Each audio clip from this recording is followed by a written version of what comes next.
In this video, I'll show you the two fuse boxes location for the Mazda 3 from 2003 to 2008 model.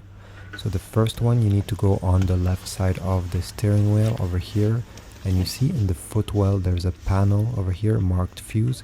You just need to stick your finger in a small slit that is right there and pull towards you. This way the cap comes out.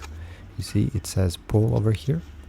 And if you turn this cover around, you have the fuse diagram, which will tell you exactly which fuse is which. Very useful, and not many brands include this. So over here you have all your fuses and even some relays. Now let me show you the other location. You need to open the hood of the car, and yeah, let's go.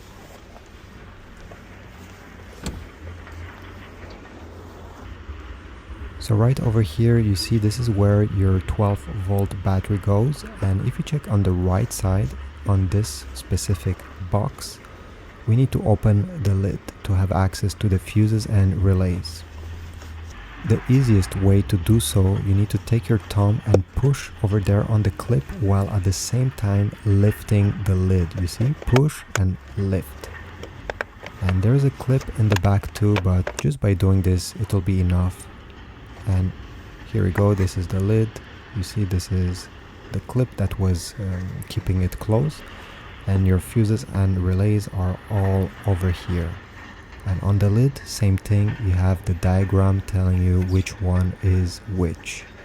To put back this cap is very easy, just align it and then give it a good tap to clip it back.